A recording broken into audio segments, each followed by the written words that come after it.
Go, Goo, go! Mac never quite figured out how his imaginary friend Beauregard Q Kazoo got a sled stuck up in a tree in the first place. All he knew was that when he tried to get it down, he fell and ripped his backpack, and he landed in a puddle of mud, on top of a girl.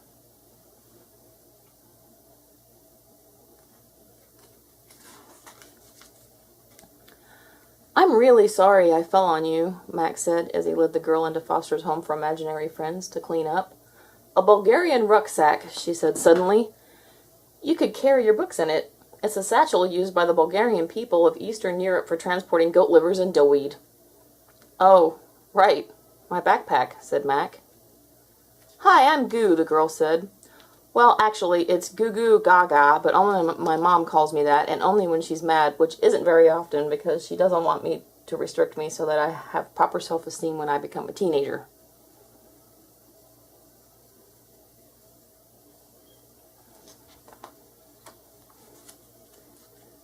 At that moment, Blue entered. "Oh my gosh," Goo cried. "He's so great! He's so simple and cute!" But Blue's cuteness didn't stop her from imagining all sorts of variations of him. Before long, the room was crammed with dozens of different Blues.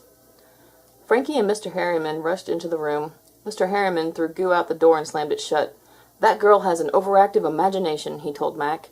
"Her parents come by like every month to drop off at least a dozen of her imaginary friends," added Frankie.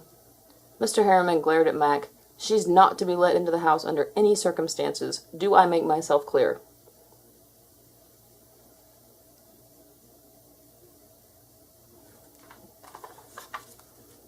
The next day, Mac went to Foster's to visit Blue, as usual.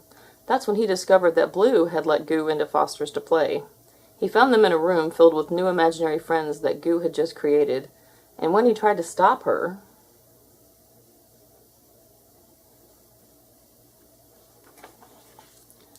The next thing Mac knew, Goo started running down the hallway, yakking like crazy as she went. Mac chased after her, but she just kept running and yakking and running until she bumped into Wilt and imagined a friend who ruined his chandelier project. And ran into Coco and freaked her out by imagining tiny people traveling inside her weird airplane-like body. And scared Eduardo by imagining a giant worm.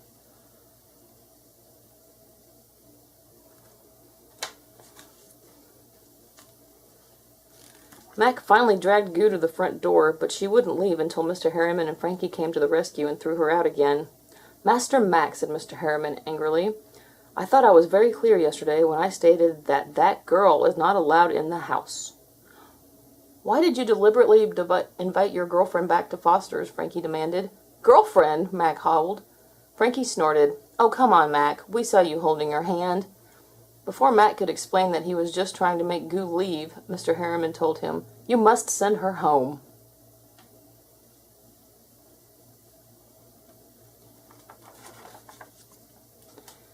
Mac went outside. "Listen, Goo," he said, "I don't want to hurt your feelings, but you have to go home now."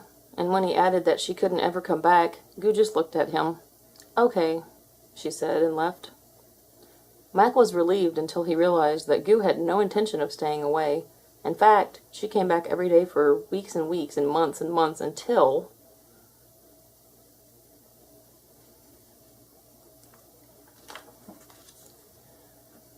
Foster's was so full of her imaginary friends that all of Mac's friends were forced to move into a bus.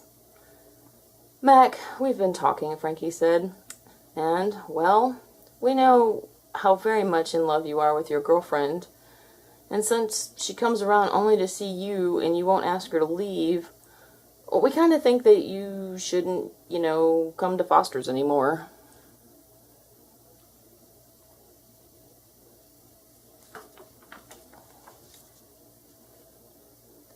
Mac couldn't believe it.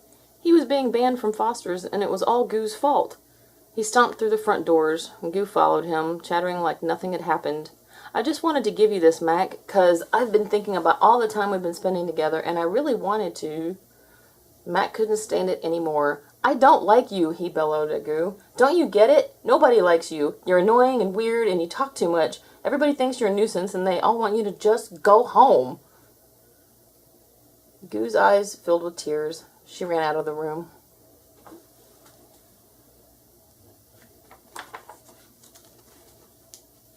Mac gulped.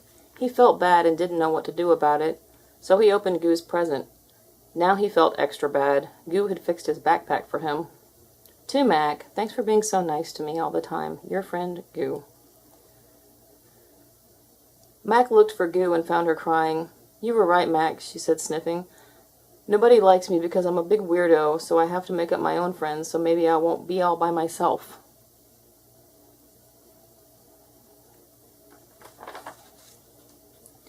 Goo, said Mac, imaginary friends are real friends. They like you for who you are. He paused.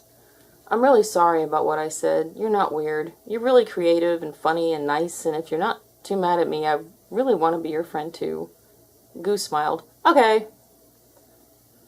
A few weeks later, Goo was a new girl. She was determined to find homes for all the imaginary friends she had created, so she brought yet another family into Foster's to adopt one of them.